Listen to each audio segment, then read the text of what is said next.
pleased. Oh, looks like the recording's going. Okay, great.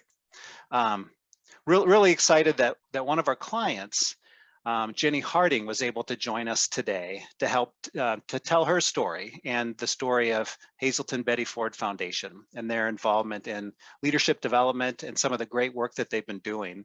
And so I'm with MDA Leadership Consulting. I got a obviously background in IO psychology. I've been with MDA for a long time. And have worked with a number of different clients. And so I got pulled in. My typical hat is around assessment, talent assessment, and leadership development, and kind of all things related to organizational research and measurement. And so I got pulled in about 4 or 5 months ago. Had a conversation with Erik, who is one of our leaders at MDA and leadership development. We had a conversation about measurement with Jenny and with Hazelton Betty Ford, and I was just blown away by just, kind of the way that they think about measurement and some of the great work that they've been doing there. And it quickly occurred to me that they don't need my help because they're already all over this, and they've just been a great partner for us. So just really pleased that Jenny's able to join us today. And I would just call out that both Erik and Jenny were part of an award that they received by the Brandon Hall Group. And so, and we're going to talk more about that program. It involves leadership development and early talent identification. But I think it just kind of speaks to that strong partnership and the great work that Hazelton's been doing. And so excited to tell that story. So that's a little bit more about me. Erik, I'm going to let you introduce yourself, and then if Jenny and Emma could also please introduce yourselves. Sure, thanks. Thanks for that introduction, Michael. And while I'm introducing myself, I think I'll go ahead and pull up our slides here so that everybody can get a good look at what we're talking about. Let me put these in presentation mode and then check with y'all. Can everybody see the slides here? Yep, we can see. All right, I got some thumbs up.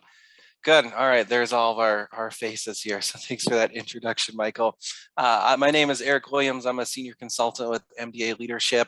I've had the pleasure of intersecting with MPA a few times as I've worked in particular with MDA. I was co-chair of the mentor program in 2019, 2020, and have served as a mentor in other years as well. And have co-presented, or I guess maybe moderated, a presentation by Sandra Davis, our founder, about a year ago or so around high potential leadership. So it's great to see many of your faces again for those of you that I've had the chance to meet, and nice to meet those of you who I haven't, at least virtually.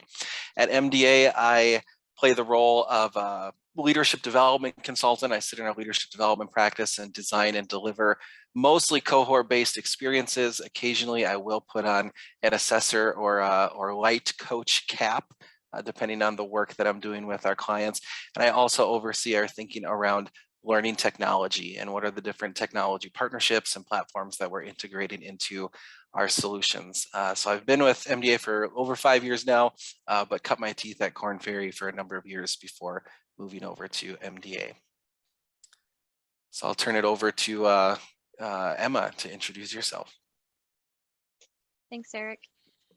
So my name is Emma Rafuse. As Roger mentioned a little bit ago, I was on the MPA board last year as secretary, so it's great to be back on the other side of things and seeing a lot of familiar faces, and also nice to meet those of you I don't know. I started working at MDA in July of last year after I graduated at Mankato in May. So I've been here a little less than Erik and Michael, but I've been learning a lot and have been having fun since I joined. Kind of dipped my work in a couple different places, primarily doing work with assessment, but also helping Michael with some of the data analytics and that side of things. So I'll go ahead and pass it on to Jenny, who is also presenting with us today.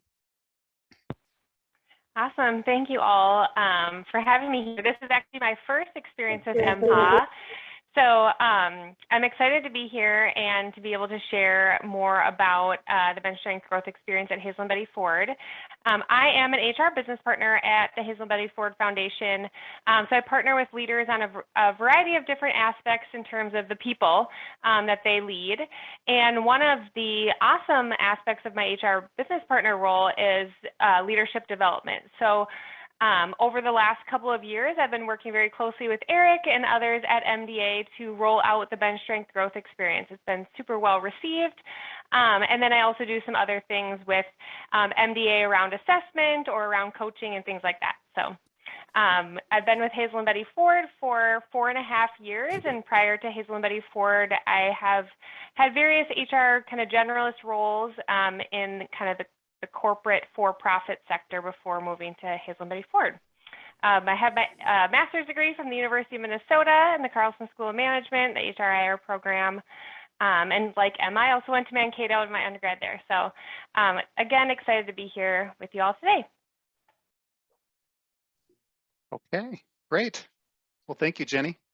And just a note, both Emma and I are essentially going to kind of turn this over to Erik and Jenny to take the lead today. You know, the more we heard them talk, and they're so passionate about this, and they're experts in leadership development, we just felt like they had more interesting things to say. And so we helped to kind of think through some of the measurement components to this that they'll touch on. Emma and I have more of a central role in the SIOP presentation, but for today, I'm going to turn this over to Erik next to walk through kind of our talk today. All right, thank you, Michael, for that, and happy to dive into the presentation here.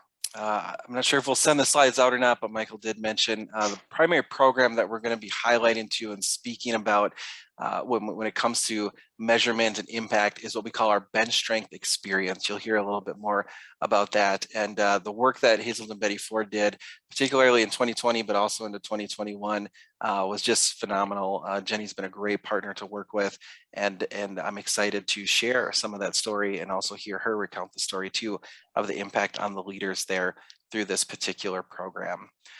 Before we dive into some of the specifics around how development has taken shape within Hazel and Betty Ford, particularly for what I would call their emerging leader population. Jenny, you might classify them differently when we describe the group.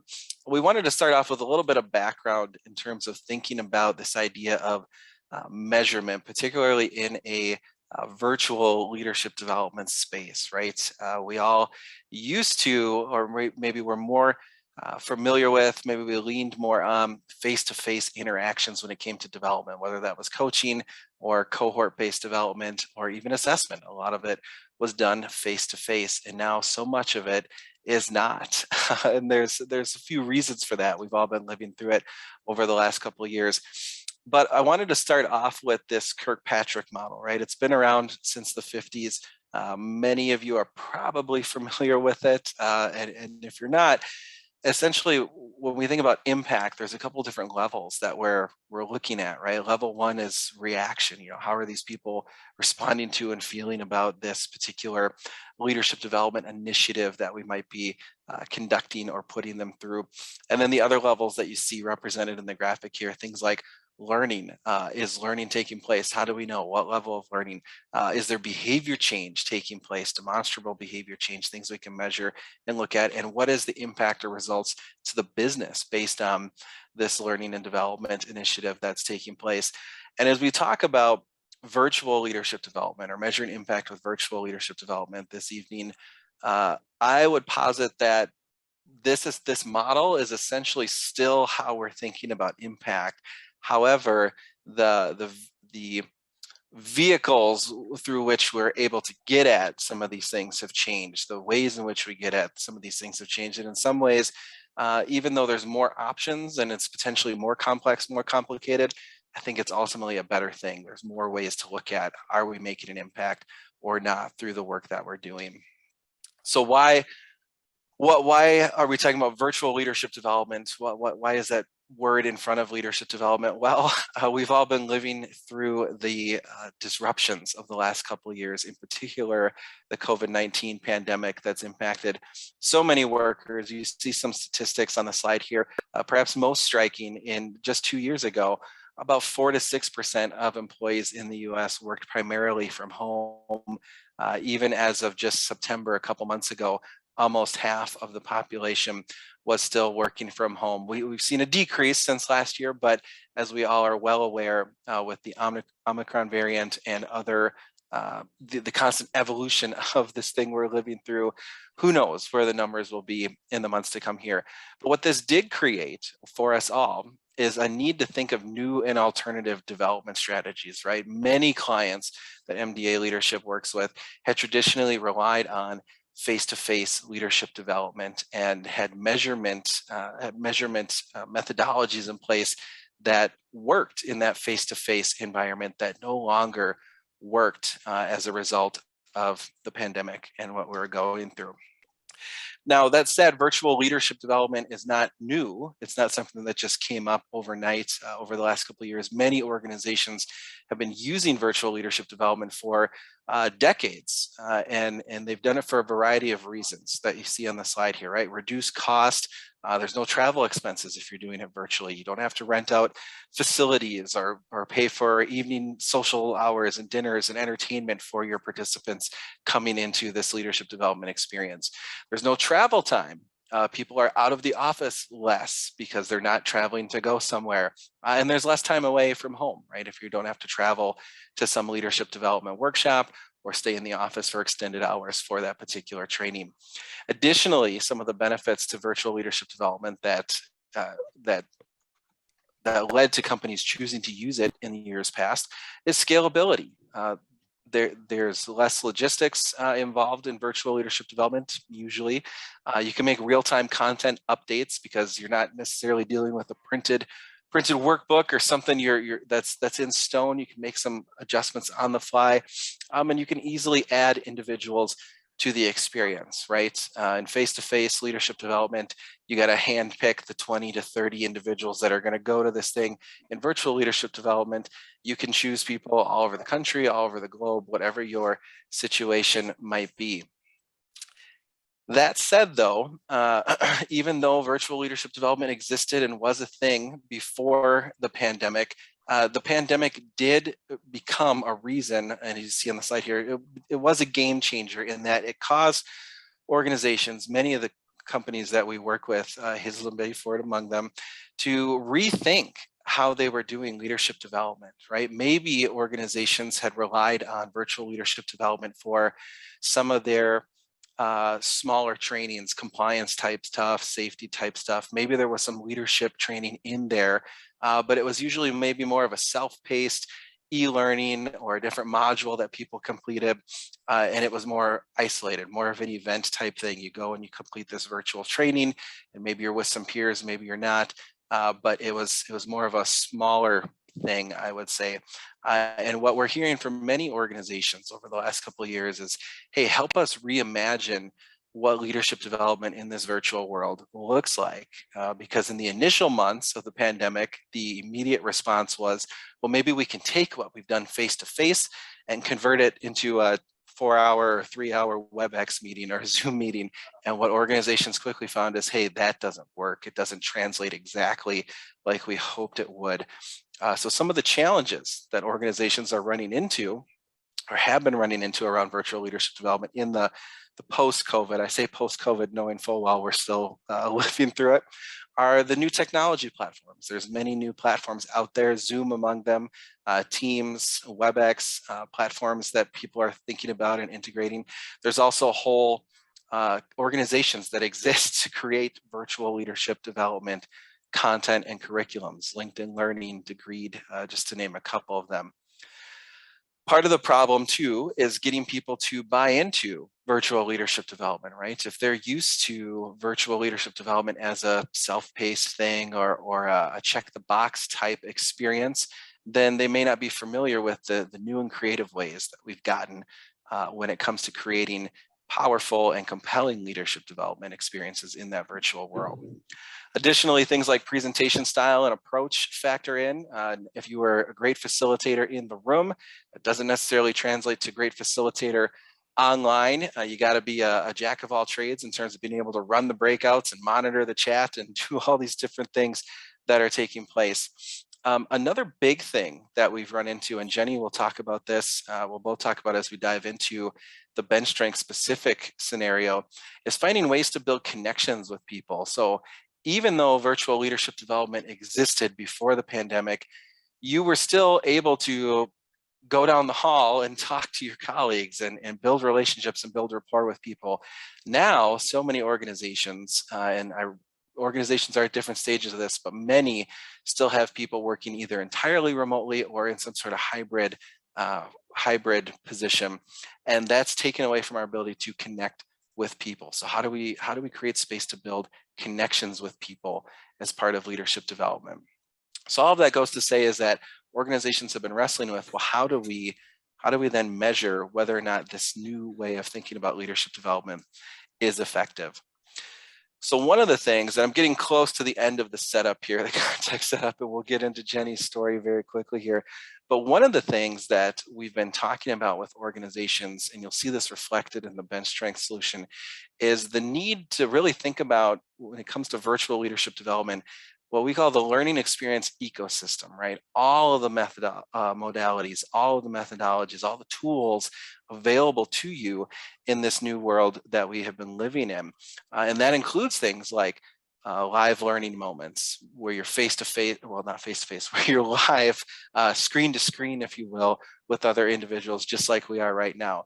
It includes things like growth communities, or sometimes we call them development groups, which is basically peer-to-peer connection opportunities, assessment and development coaching, which can certainly take place remotely, ways to involve the manager into a particular learning and development solution, micro-learning that you see on the top there, which is probably closest to traditional virtual leadership development.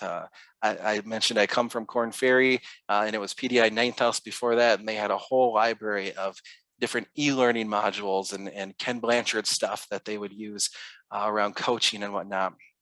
That stuff is still arguably relevant in terms of the ultimate solution that you're putting together. More and more organizations are dabbling with virtual reality as the cost of some of those tools go down. So that is in some organization ecosystems. And then we know from the research out there from LinkedIn and others that people like the idea of personalized pathways, right? I don't want some off-the-shelf training. I want something that feels relevant to me in my professional growth journey. And then the last thing I'll mention on here is leaders as teachers. So how can we get executives involved, senior leaders involved in a leadership development solution, which is easier, by the way, in a virtual environment because you're not having to block out somebody's calendar for a full day or half a day or have them travel to the site. They can just pop in to a virtual session, or they can respond asynchronously in a discussion board. And we'll talk more about how we've done that with Hazelton Betty Ford. But that's a powerful way of passing along wisdom from within the organization. So these are just a couple modalities and things that we think about when we talk about the learning and development ecosystem. And I mention them because, well, for two reasons. One, Brandon Hall Group did a study in 2019 where they asked organizations, how confident are you that you're feeling you can identify the impact your leadership development solutions are making? And many organizations said, we're not that confident, but about a third of the organization said, yes, we are confident. We can see and we can put numbers to, and we can put a name on the impact of our leadership development solutions. And what you see on the slide here is that for those organizations who said yes, they tended to do more leverage more modalities in their leadership development solutions. The only exception really was on-the-job training, the second item here. Otherwise, those organizations that felt like they were able to capture and speak to the impact of their leadership development solutions, they were doing more coaching and mentoring. They were incorporating more peer-to-peer learning, more action learning, micro-learning, simulations, different things like that. Which leads me back to the importance of, again, the ecosystem, right? If you're thinking about virtual leadership development, it's not just a e-learning module or a micro-learning piece you send out to somebody. There's other things out there, other connective tissue, other things in that ecosystem that we can integrate into the participant experience that ultimately leads to not just impact for that individual, but depending on how large the net is that you cast, can lead to organizational impact as well. All right, so last thing I'll say about to set up the context here, as we think about opportunities to measure virtual leadership development impact, there's obvious things to look at. If you think about some things that exist in the virtual space, right, like different pages on platforms, or if there's sites that you're sending people to visit, you can take a look at what content are people viewing? How frequently are they logging in? What type of content are people gravitating toward? Is it a video? Is it a book summary? Is it an article? Is it the discussion board where the executive is participating and they're responding to questions? There's many different ways to start to look at those things. And in addition, the last bullet point that you see on the slide here, which builds off of what I've been saying about the ecosystem, is really trying to think about those multi-directional impact events and interactions. So we're in leadership development, we're typically focusing on one group, one population, right? We need to develop our high potentials, or we need to develop our frontline leaders or our director level people, function level leaders. But in the virtual world, in our current world, there's more opportunity to think not just about them, but again, about all the other stakeholders that they intersect with, that they interact with, and how we're incorporating them into the experience as well, and really creating what we call multi-directional impact. All right. And So, hey, Eric, yeah, I guess just to hover on this for a minute, because I get excited about the measurement side. That if you look at this list, a lot of these things are kind of brand new opportunities for measurement that in a traditional learning and leadership development program wouldn't be possible. I mean, historically, it involves lots of paper, and you give, people arrive in person and you give them a big packet, a binder of information. And maybe that's got some great articles in there, and that's got some worksheets and some other assignments, but you really can't track really, kind of where their eyes are going, where they're spending the most time, what's generating the most interest. There's just lots of new possibilities here, and some really cool research that's starting to be done in this space that couldn't be done before. Yeah, absolutely, Michael. And by the way, since you since you interjected with a great comment, I will also open that up to others too, as Jenny or I are talking in the moments to come here. Feel free to ask questions, whether in the chat or provide reactions. We've got a small enough group that folks can probably unmute and not talk over one another. We do have time planned for questions at the end, but as we're going through here, definitely feel free to raise your questions and we'll try to address them in as timely way as we can. So the world has changed. There's new opportunities to think a little bit differently about leadership development and take advantage of what I would say the virtual world, the virtual tools provide for us, the opportunities they provide for us. And so to spotlight that, or to talk about that a little bit more in depth, we've invited Jenny here. And Jenny, we're very thankful that you're able to join us tonight to talk a little bit about the work at Hazelden Betty Ford.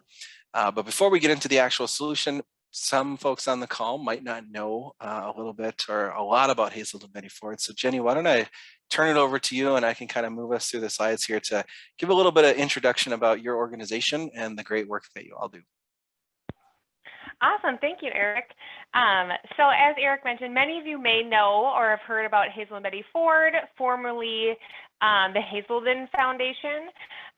So Eric, if you go to the next slide, I just want to show a little bit about kind of what we do and the impact that we have on the people that we serve. So our mission is that we are a force of healing and hope for individuals, families, and communities affected by addiction to alcohol and other drugs. But we're really much more than that too. So Hazelden Betty Ford, or Hazelden, was established in 1949 in a small town called Center City, Minnesota. Many of you may have heard of it before. And it really kind of was the first of its kind in terms of creating a holistic view on addiction, and that it is a chronic disease that can be managed and overcome. In 2014, Hazelden and the Betty Ford Center. So Betty Ford Center was kind of a more celebrity type addiction treatment center, which is in Rancho Mirage, California. The two organizations merged to create what is today recognized as the world's leading nonprofit organization, singularly focused on providing healing and hope for individuals, families, and communities affected by addiction to alcohol and other drugs. I am extremely proud to be working for this organization and helping support our mission of healing and hope. And as you can see on the screen, in 2020, we served over 24,000 patients through our treatment and recovery and family services, which is just amazing. Eric, if you go to the next slide, we have 17 sites across the U.S., and these are what I would call our clinical sites. So that's where we have clinicians doing patient services, whether it be substance use addiction treatment in an outpatient setting or in a residential setting, as well as some of our standalone corporate sites. And then in addition to these 17 sites, throughout the pandemic, we've learned how much we can do virtually. So we actually have started to add employees in a variety of different groups, whether it be substance use treatment, mental health treatment, or just in some of our corporate supporting functions virtually across the U.S. So we have people in so many states across the U.S., which is, again, one of the reasons why this program has been so successful in our organization. If you go on to the next slide, let's talk a little bit about kind of the makeup of Hazel and Betty Ford Foundation. So on the top, you can see what we call recovery services. So that's really our patient care related services that we provide, substance use treatment or mental health treatment, and all the kind of smaller little roles and things that go along with supporting our direct patient care. We also have a Graduate School of Addiction Studies where we offer two different master's degrees. We have our publishing arm where we publish products and services related to addiction. And then we have our professional education and consultation solutions. So that's a newer business in the Hazel and Betty Ford Foundation where our experts will actually go and train corrections, medical facilities, other treatment facilities. We've had a lot of different partnerships where we go in and train them on our Hazel and Betty Ford model of care. Then we have obviously our support functions, legal, HR, technology services, so on and so forth. And then lastly, we have what's called our development or philanthropy group where we do a lot of donor relations, funding to help support our mission and give us funding to grow. So that's a little bit about the Hazel and Betty Ford Foundation. All right, great. Thank you for that introduction to HBFF, Jenny. Appreciate that. And to start to dig into this solution that we are spotlighting here, one of the things I wanted to share, so in about 2019, we started talking about early leader identification and development with Hazel and Betty Ford, with Jenny and others in the organization. And to set the stage for that conversation, we started to talk about, well, what's really necessary in order to help these leaders or emerging leaders, people on the cusp of being in a people leadership position, grow. And so you see a couple of things that we landed on in our early conversations, things needed for the organization, such as a measurement of leadership potential. How do we know if this individual has potential for leadership? How do we have a consistent measurement for that? The organization needed insight in terms of thinking through, well, who do we put into this type of who do we put into leadership roles, right? We need some data. We'd like to have some data to be able to make those decisions. And then technology to make it scalable. For individuals, as they're thinking about, do I want to be a people leader? Do I have what it takes to be a people leader? Could I have what it takes to be a people leader? They need insights into their strengths as well as their development needs or growth opportunities. They also need the opportunity to connect with other people and to be exposed to different tools, different content that's going to help develop their leadership skills and calibrate what leadership looks like for them. And of course, if somebody wants to move into a leadership position, ideally they'll have the motivation and aspiration to lead and grow into that position rather than thinking that leadership is just doing what I've done before, but more of it, or doing a better job of what I've done before. We all know leadership is a little different than that. But specifically, let's talk about why there was a need, particularly at this level of leader in the organization. Jenny, I'd love to hear your thoughts about why the need for thinking differently about leadership development at Hazel and Betty Ford was taking place in 2019 when you think about these emerging leaders. What were some of the organizational needs? Yeah, so I would bucket it kind of into three big categories. Two of them are here on the screen. Really, so annually we do an engagement survey with all of our staff. So we have about 1,600 staff, and about 200 of those are leaders. So people leaders, people leading people. And year after year, we saw that people were not satisfied or didn't feel like they had career opportunities at Hazel and Betty Ford. And so that was one thing that we really wanted to make sure we were trying to fill the gap, especially at that non-leader level. So that kind of what I would call a high potential individual contributor level. And then also, across the 17 different sites, there were some people doing certain things and some people doing other things, but there really wasn't a organization-wide program that we could share talent across the organization either, or kind of know who is kind of at that level where if a position might open. So when you think about succession, we had no way of kind of capturing other than individually, like HR business partners or other HR people, or just senior leaders kind of hearing through the grapevine. So that was one of the needs. And then also when we did have people get promoted into a leadership position, we didn't really have a good way to kind of set them up in terms of how to be a leader. What are their strengths? What are their development areas? How might they think of themselves as a leader? And then the last thing I would say about kind of why this program specifically, and Eric, I'm not sure if you wanted me to go here yet, but I am, is we actually had limited resources within our HR department too. So when you think about launching an organization-wide leadership development program, I mean, that takes a lot of resource. So this program specifically was very attractive because it was me. I mean, it was me kind of on the internal HBFF side saying we need to do this, and leadership supporting it. But we were able to launch this program with limited resources internally as well. Yeah, all right. Thanks for sharing that context, Jenny. And I think that sets us up nicely to get into what is it? What is this thing that we did here? And we were very fortunate, I would say, in that early on, because of some of the factors you just mentioned, we can't bring people from all across the country into a leadership development session. There's limited resources. Early on, even in 2019, we had said, we're going to make this a fully virtual experience. And then it just so happened that when things hit the fan in the rest of the world and everybody was forced to go virtual, we were able to kind of say, hey, this was our plan all along. And I think because of the pandemic, it made, especially for that initial cohort, this even more of a special experience for the folks that went through it. And we'll talk about why as we get through the solution here. Erik, can I ask a question on that point quick? Yeah. Yeah, I know a lot of the external work I do with some of our nonprofit clients that went through maybe not so clean of a transition adjusting to COVID.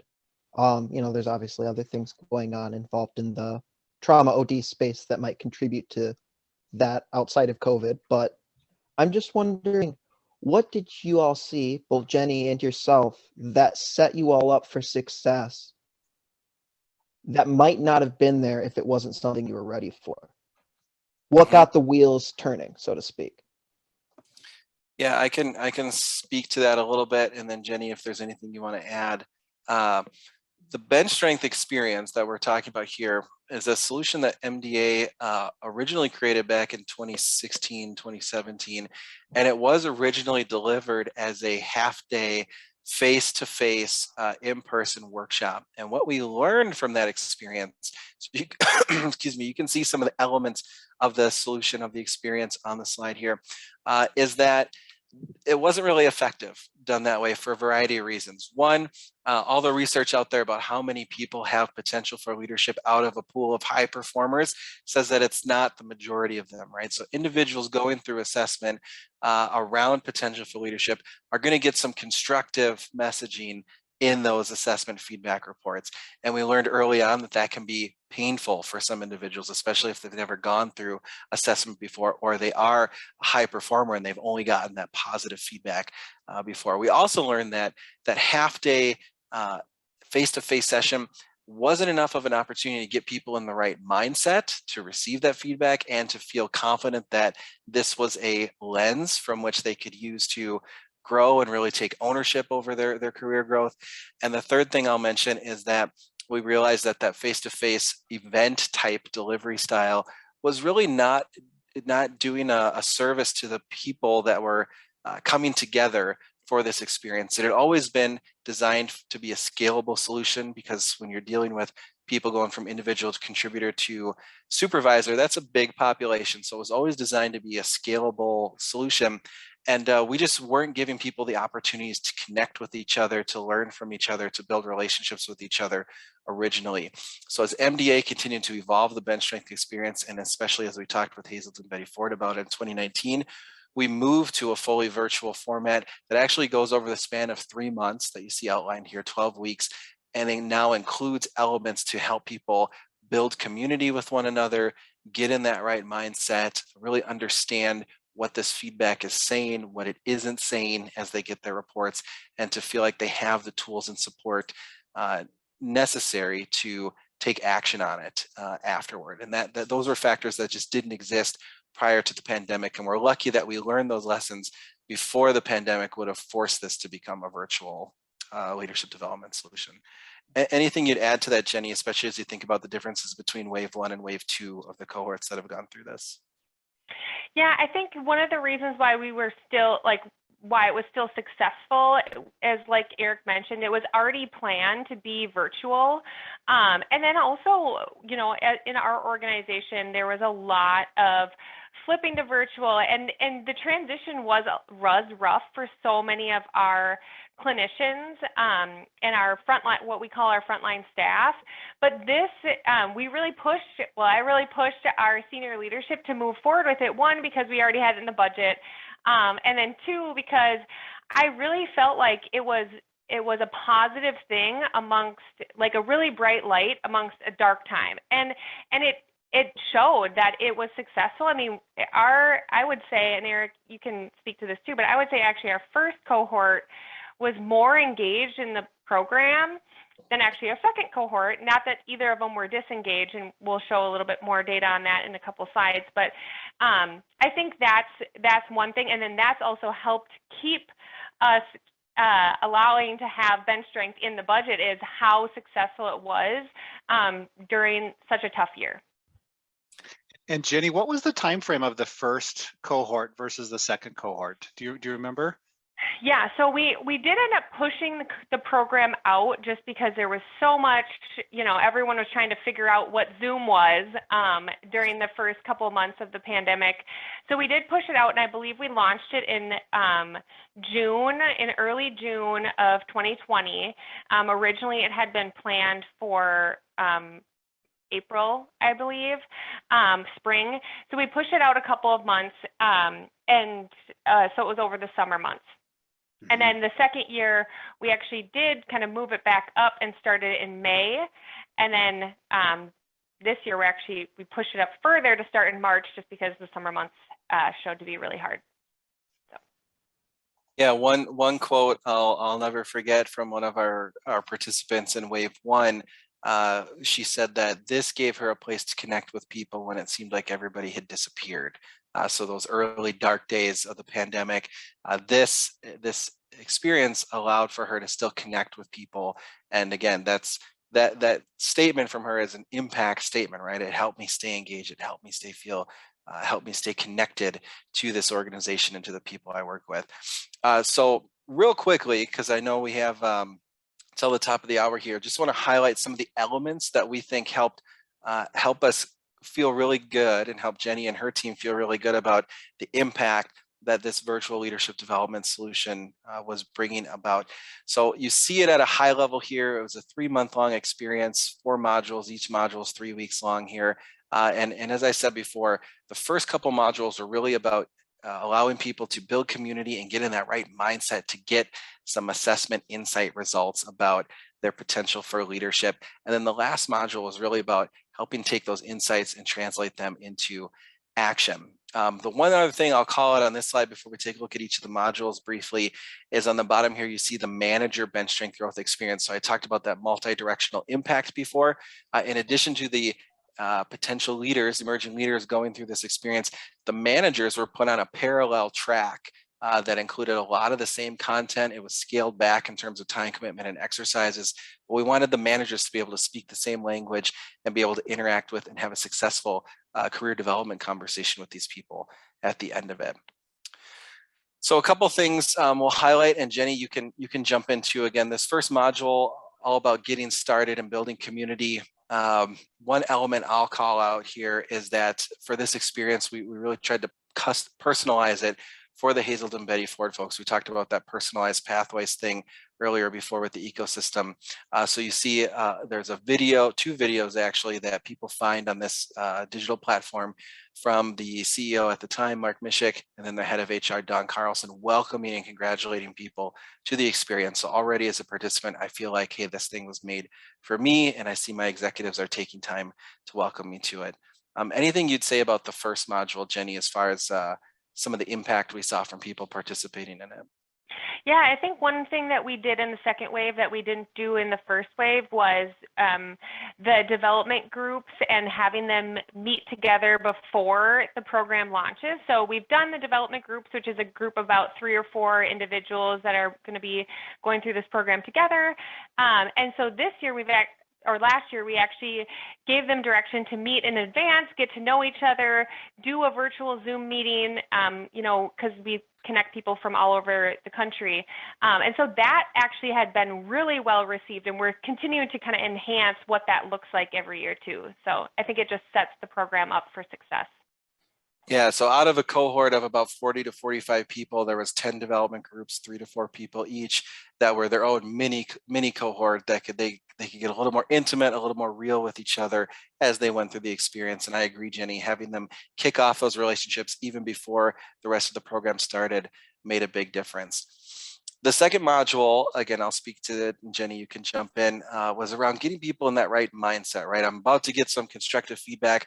That doesn't mean it's the end of the line for me. I don't have the capability yet. I can grow, I can do some intentional things. So we try to tease apart this idea of fixed and growth mindset. And maybe Jenny, I'll have you speak to what we see on the right-hand side of the slide here, some of the things we incorporated into this module that we think led to greater impact for the participants.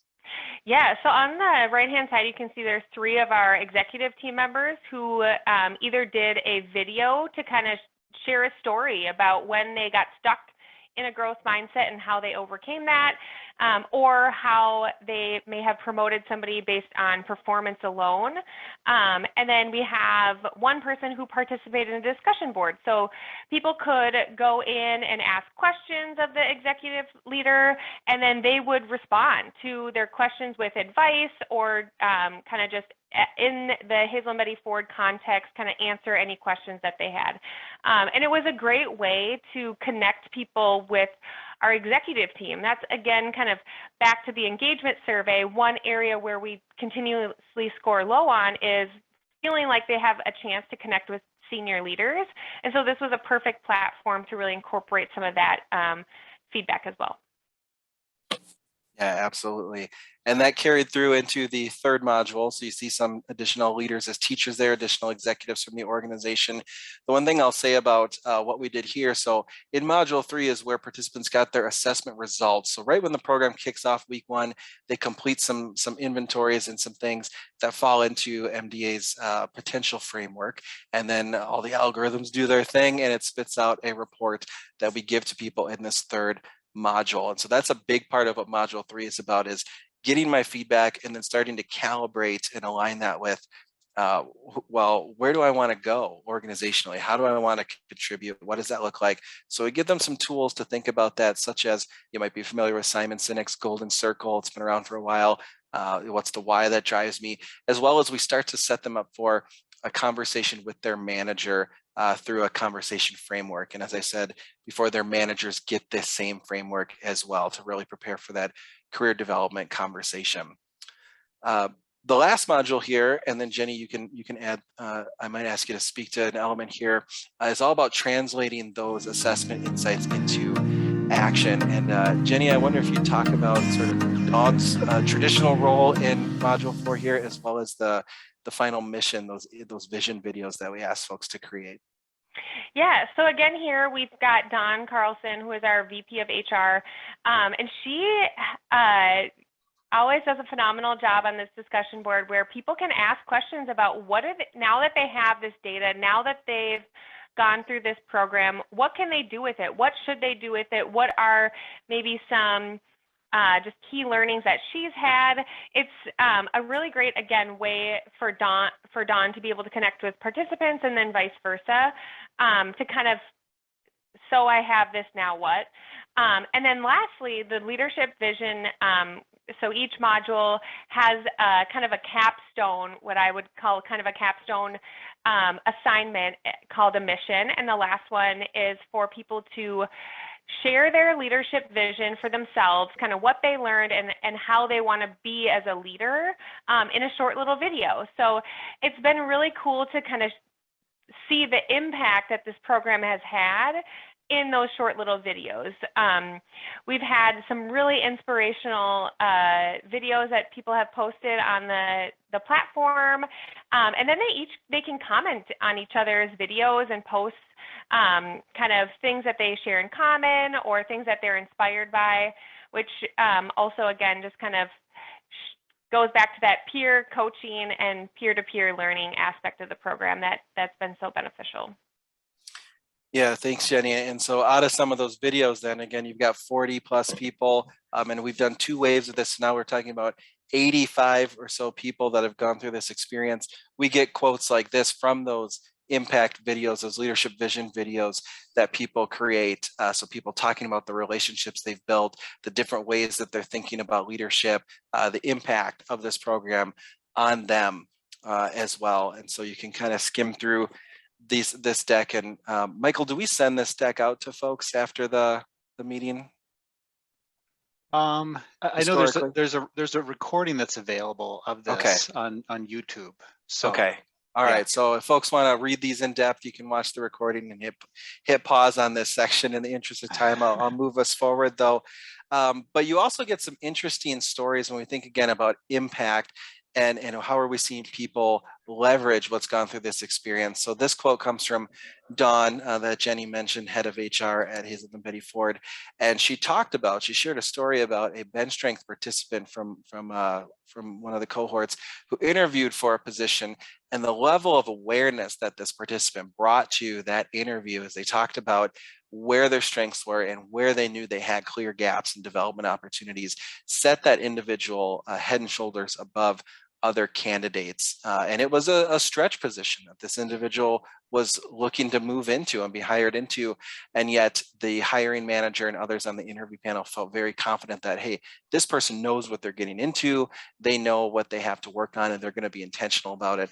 And that's a direct impact of them having gone through this particular experience with all the blended elements that we've talked about so far. So a couple of things we'll highlight about just engagement. So it's virtual, it's digital, right? And depending on the platform that you use, we use one where we can take a look at, how engaged are people in the process. And we look at, how often are they logging on? Are they completing all the different content and assignments and things like that? We're still trying to crack the nut a little bit on the manager side of things, this leaders category that you see. We know people managers are more busy, maybe arguably, than the participants they're nominated to go in this experience. But one element we've added in is live sessions for the managers. And we've seen really strong engagement in that area. These numbers are just looking at the digital platform, but for the most part, the vast majority of participants, 93%, are getting into the digital element of this experience. They're engaging with each other, commenting on each other's stuff, completing the missions, and different things like that. Couple other things we'll share as we get toward the end here. So measuring overall results, and Jenny, maybe I'll ask you to speak a little bit to some of the things on this slide. I know I highlighted that example from Dawn that speaks to bullet point 1 here, but what are some of the results that you've seen from and what you would classify as impact as a result of this program? Yeah, so one of the biggest things that I would say is kind of measures the impact is that first bullet point. So I actually was just in a marketing leadership meeting today where two individuals who'd gone through the program were sharing how well they felt like they know their strengths and development areas as a result of participating in that program. So I think that's just one big area that we've found is so valuable at Hazelton Betty Ford. The other thing is we get our snapshot report, so really kind of overall themes, overall data around the cohort. So far over the course of our last two waves, we've had pretty consistent data, which has allowed us to kind of inform what types of organizational things do we want to do. One of the things is kind of modifications to how are we interviewing? Are we screening for things that are kind of those business acumen skills where we've tended to score lower in, where we have a gap? The other thing that we've been talking about is we get a lot of our clinicians directly from our Graduate School of Addiction Studies. So how do we kind of add training or courses into our graduate school to set up our clinicians for success as it relates to kind of some of those business skills that aren't typically taught in our graduate school. And then also just the overall increase in career and development conversations across the organization.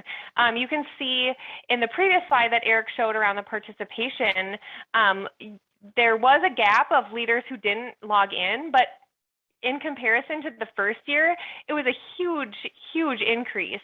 And so just continuing to increase the leaders' engagement in development is something that's new to the organization, which I feel is going to then kind of in turn have an impact on overall engagement and also how people feel about their career and development trajectory at Hazelton Betty Ford. Because when you're well led, when you have those career conversations, when you're able to work for a strong leader, you're more likely to be engaged in your work and produce more.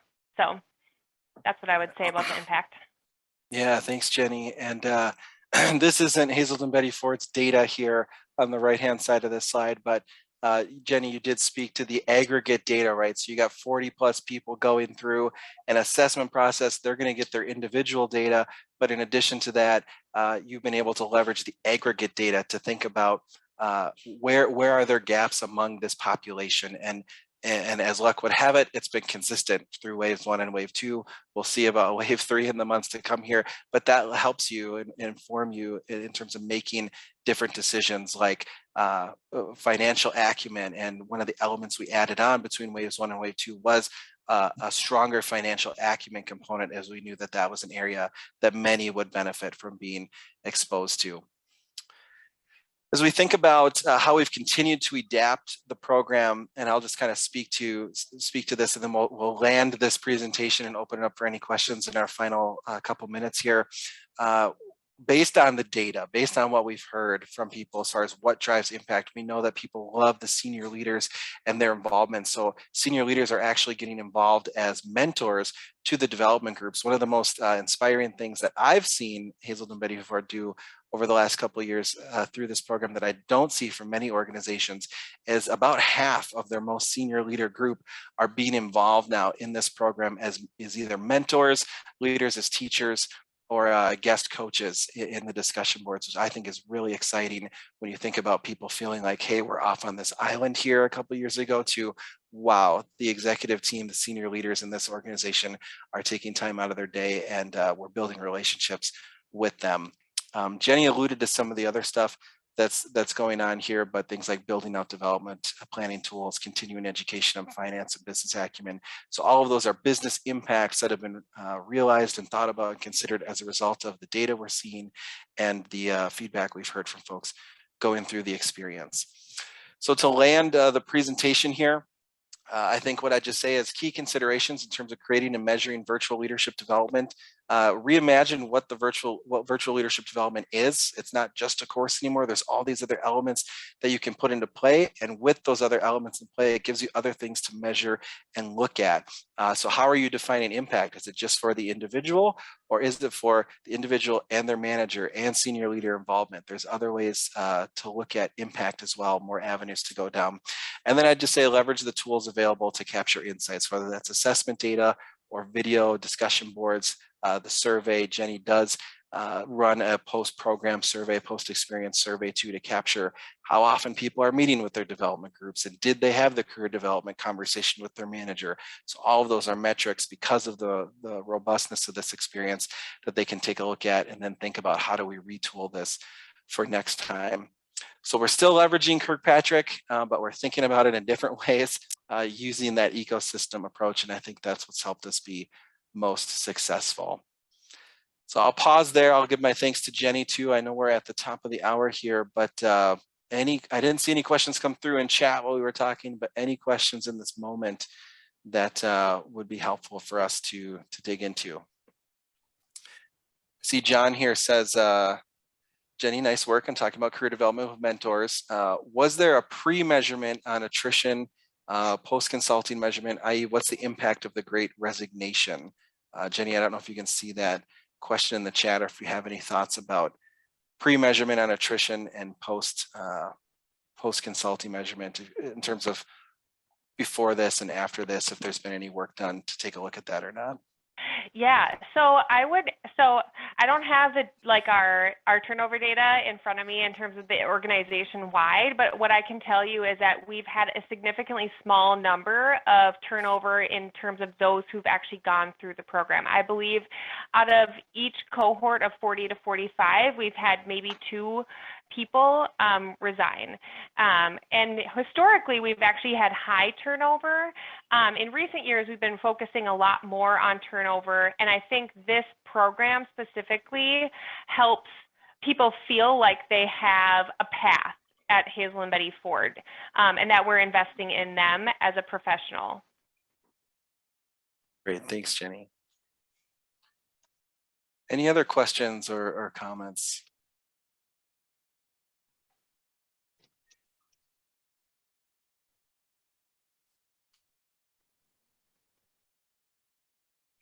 Going once. If I can ask. Yeah, Paul. You had a, and it was back in your slides at one point. You were talking about the program, but you also had a program for the managers of the participants, where there was a parallel sort of process. Did I catch that right? Yes. Yep. There was a parallel track for the managers. Mm-hmm. And what did that? I'm curious. Were you teaching them how to support people through the program? Is that the essence of it, or? That was part of it. So we knew that the participants going through this, part of the aim for them was to help them feel empowered or to take ownership over their career path. And we didn't want to leave them then with relying on the quality of the manager conversation and leaving that to chance, because not every manager is gifted in people leadership or career development conversations. So part of it was let's do the best we can to create consistency in what those conversations look like. Let's give the manager and the participant a framework to have that conversation. And we also expose the managers to, they didn't complete the assessment themselves, but the language, there was a quick and dirty self-assessment they could have completed related to it. And then we created a cohort for them too, to talk about their learning with each other along the way. So for example, with another organization that we run bench strength with, the participants and the managers independently in this topic around growth mindset started talking about how they never talk about failure in the organization. And so as 2 collective entities, we were able to sort of create some fun dialogue around spotlighting failure and not hiding from it or sweeping things under the rug as a result of that, by them being on the same page together. I really appreciate that, because I think so often in leadership development programs that I've seen, or management development, or just employee development, we send people off to different programs, but their managers don't even know how to support them when they come back from those programs. So building that in and providing that structure, I think that's really brilliant on your part. Yeah. And that was kind of going back to a point that Jenny made, that it's essentially has helped to create a culture, increase the culture of learning development amongst their leaders. And it feels like a lot of the leaders have stepped up in new ways to be actively engaged and involved in their employees' development, which is another kind of one of those intangible benefits that it's kind of harder to measure, but yet we're seeing it. Yeah, yep. And just to address a couple questions I saw come in chat, I'll speak real briefly, and then Jenny, I might ask you to talk about some of the hurdles or challenges. Tim, your question around assessing learning agility and grit or passion and perseverance.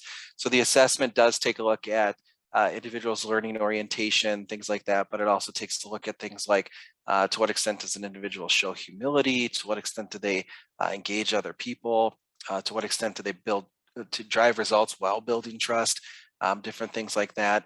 And so there's different behaviors that I could make the case for get at perseverance, passion, and learning agility while not explicitly using those terms. So those are blended into the assessment. It's a pretty robust assessment process. And so I think we could say with pretty good confidence and in terms of assessing learning agility and grit, as you defined it there. Yeah. Jenny, do you want to just speak briefly to challenges or hurdles that we had to overcome along the way here?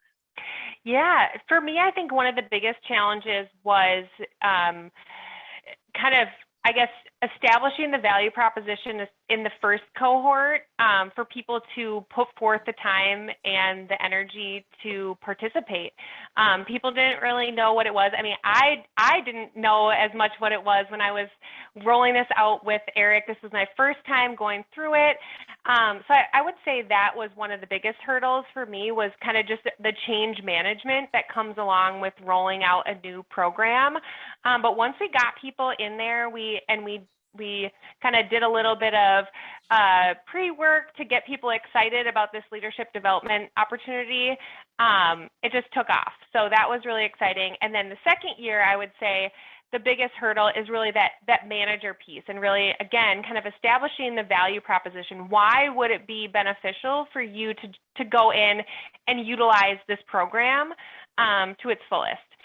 We still have some work to do, I think, internally to kind of push people. But again, back to this marketing meeting that I was in today, one of the leaders that went through the manager program, she said, "I'm so glad that I got to go through it a second time," because she was a leader in the first cohort, "because I really didn't feel like I put forward the energy the first go around, and I learned so much the second time around, even just the networking aspect." So really trying to figure out, how do we utilize some of these kind of early adopters or those who utilize the program a lot to kind of help establish that value proposition for other leaders to kind of just utilize the program fully. So that was the biggest hurdle.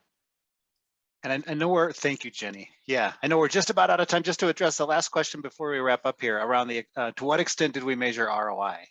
That's always the $1 million question. And that's at the end of the day, show me the money. It's like any leadership development program, training program, it can be hard to really quantify that.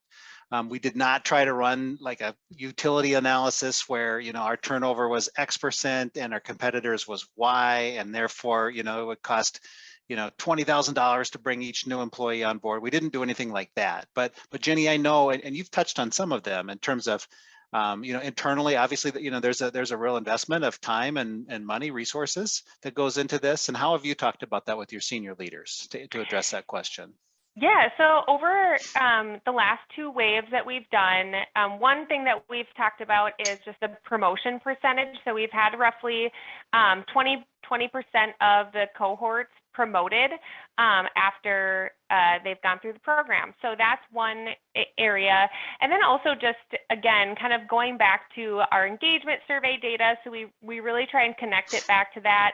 And then we share the feedback from the surveys that we get from participants, and then we've shared the snapshot, so the aggregate data, which I think is one of the biggest pieces that really clicks for the senior leaders, because it's something that they can utilize to make more informed, driven decisions about how to develop and retain our workforce.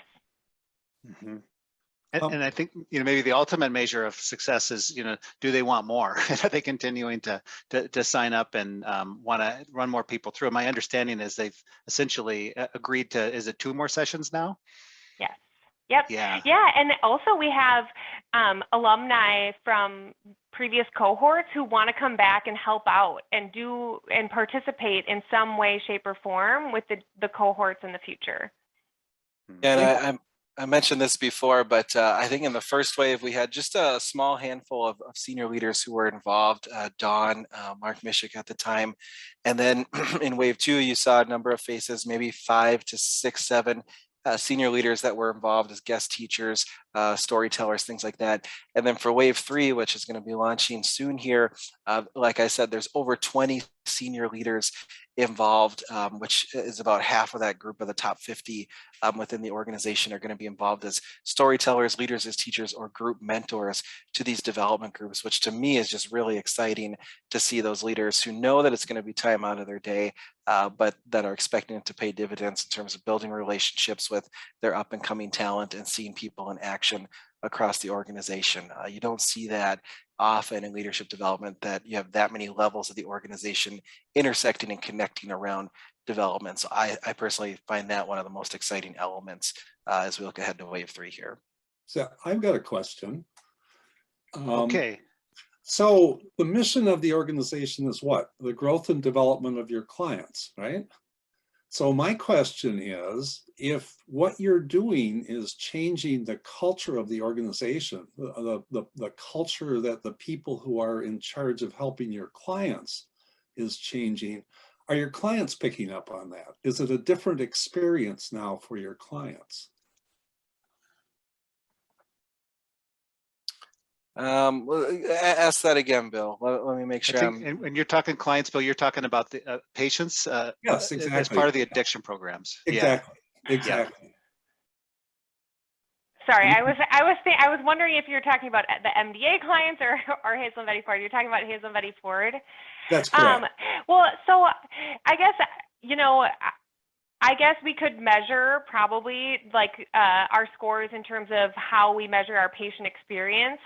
However, what I would say is that, sorry, can you ask that question again? Because I was really confused when you first asked it, and now I feel like I'm more clear. I think, Bill, I think I got it. I think it's essentially, are you seeing an impact in your patients, Jenny?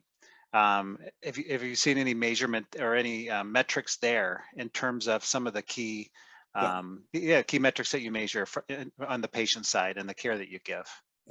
Yeah, so we do. So what I'll say is we do measure patient experience.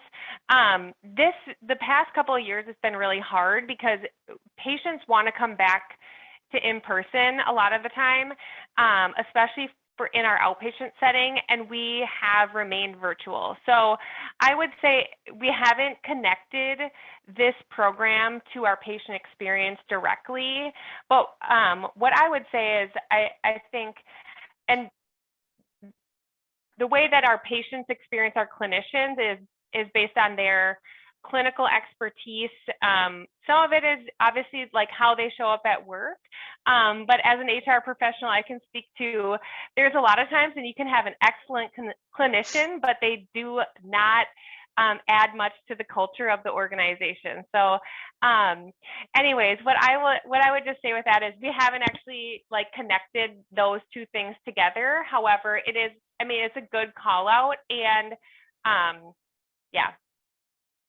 I hope that answers your question. Well, it sounds like you're getting interested in answering the question, and I think that's exciting. Yeah. Yeah, it would be great to see what that looks like in terms of especially because we do have individualized data around what patients are saying about their experience connected with their counselor, for example. And so it could be interesting to see what is that like, has it improved since they have gone through the program, but it's not clinical skill building either. So No, point. but your clinicians are working with people. It's a personal relationship, and there's a lot of things that get communicated with your patients other than the technical stuff of being a good clinician. And so I'm wondering, if you're treating your people better, is that getting translated into building better relationships with your patients? And is that having an impact on their recovery? Yeah. I think, hey, Bill, I think it's a great hypothesis, and it's worth looking into. So it's, you know, it's that's why I love these discussions and these questions, because it kind of plants new seeds and so forth. I think, you know, and especially as we do, you know, we've only done 2 of these sessions at this point, and it's been in the middle of a pandemic, and so you know, that's sort of a lot of confounding factors there. But I think as we get more data, and as things hopefully start to return more to normal, we'll be able to, you know, to dig into questions like that more. So Cool. well, Bill, I'm going to give you the last word. I know we're over time here. Just want to be respectful of people's time, but really appreciate all the questions. Okay, Roger, anything else? No, I just want to thank Michael, Eric, Jenny, and Emma for all jumping on here and representing MDA and the Betty Hazelton Ford Foundation.